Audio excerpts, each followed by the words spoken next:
Buenas, soy estudiante de la UNED. Mi nombre es Geraldina Báez Canario. Mi matrícula 2023-3100148. Mi profesor Wilfredo Rosario. Tema a tratar: la lógica y teorías del pensamiento.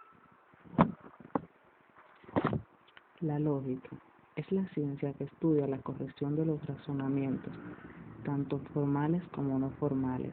Por eso esta asignatura se va a componer de dos partes: una la lógica formal y otra la lógica no formal, a veces también mal llamada lógica informal. La mayoría de los expertos coinciden en señalar que la ciencia que se basa en las leyes, modalidades y formas del conocimiento científico se conoce bajo el nombre de lógica. Se trata de una ciencia de carácter formal que carece de contenido, ya que hace foco en el estudio de las alternativas válidas de inferencia, es decir, propone estudiar los métodos y los principios adecuados para identificar el razonamiento correcto frente al que no lo es. La etimología permite saber que el término lógica tiene su origen en el vocablo latín lógica, que a su vez deriva del griego lógicos, de logos, razón o estudio. El filósofo griego Aristóteles, cuentan los expertos en cuestiones históricas, fue pionero al emplear la noción para nombrar el chequeo de los argumentos como indicadores de la verdad dentro de la ciencia y al presentar al silogismo como argumento válido. Por tanto, es la ciencia de las leyes y de las formas del pensamiento que da normas para la investigación científica y suministra un criterio de la verdad. Ciencia formal. Las ciencias formales son aquellas ciencias que establecen el razonamiento lógico y trabajan con ideas creadas por la mente. En el último tercio del siglo XIX, la lógica va a encontrar su transformación más profunda de la mano de las investigaciones matemáticas y lógicas, junto con el desarrollo de la investigación de las estructuras profundas del lenguaje, la lingüística convirtiéndose definitivamente en una ciencia formal. Ciencia informal. La lógica informal o no formal es el estudio de los argumentos que poseen como finalidad convencer a las personas o refutar un estudio mediante una forma técnica. Es la lógica más antigua de todas y que surgió en base al estudio de las falacias lógicas por Aristóteles.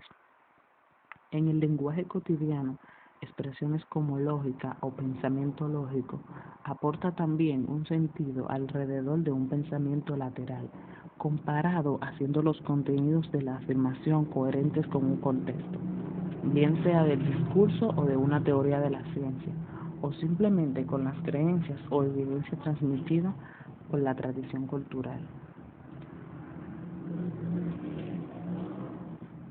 La dialéctica.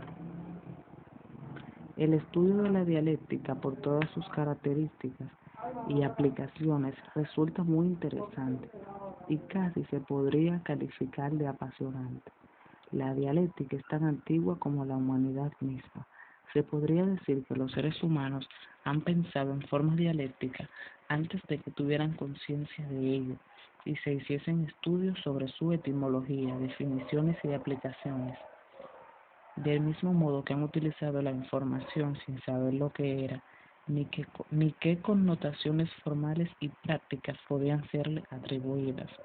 Sin embargo, en la civilización occidental se tiene noticias de que empezó su estudio y aplicaciones en época de los griegos, sufriendo altas y bajas a lo largo de la historia. El término dialéctica tiene su origen en la palabra griega dia, que significa inter, y legen, que significa conversar, es decir, diálogo.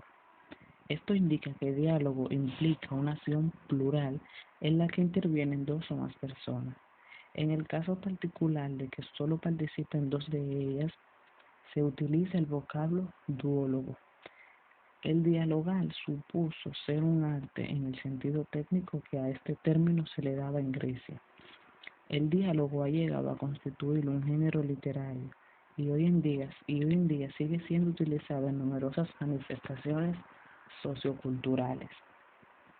Por tanto, en el principio existió el diálogo, es decir, se está ante la técnica o el arte de dialogar, que a lo largo de la historia ha ido sufriendo una serie de variaciones en su concepción teórica.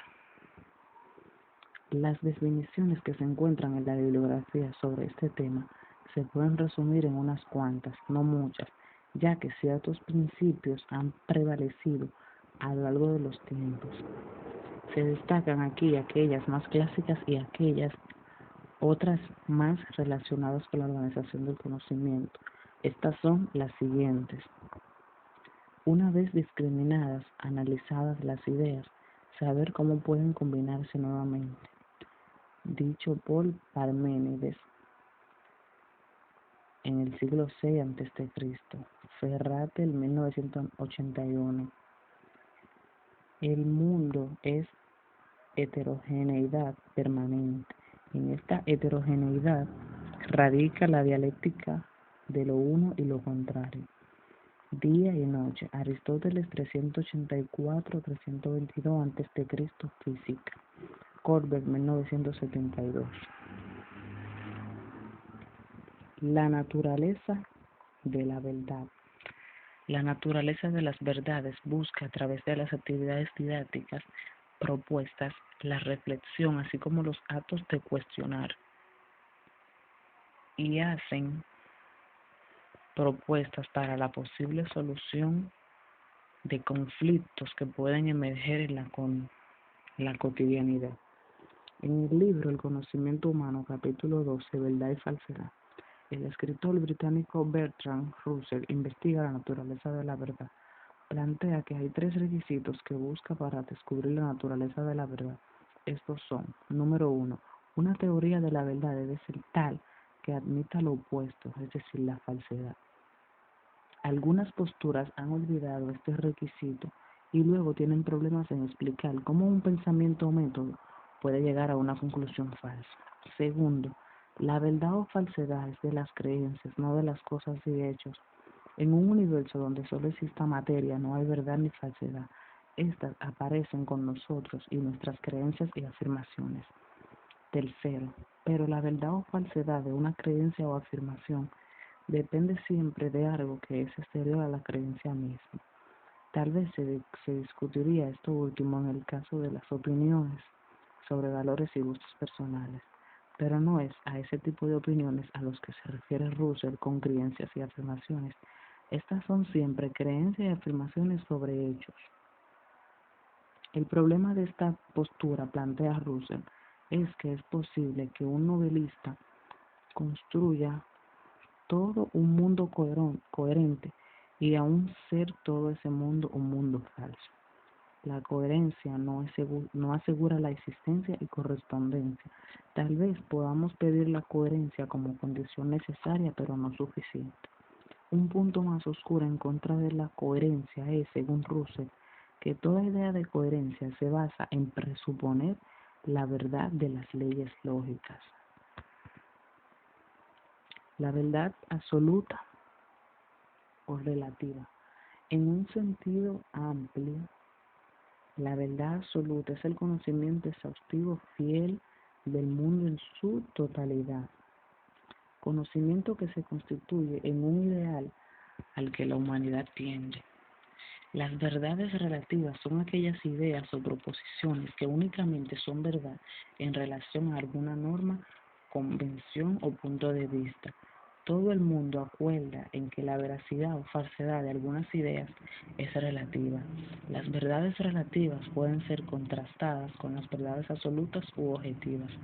Estas últimas son ideas o proposiciones que serían verdaderas para todas las culturas y aún así las personas que viven en ellas no lo supieran o reconozcan. La verdad absoluta se define como una realidad inflexible, hechos inalterables, fijos invariables. Aunque la verdad absoluta es una necesidad lógica, Existen algunas orientaciones religiosas, por ejemplo, los humanistas ateos, que arguyen en contra de la existencia de la verdad absoluta. La exclusión de Dios por parte del humanismo exige un relativismo moral.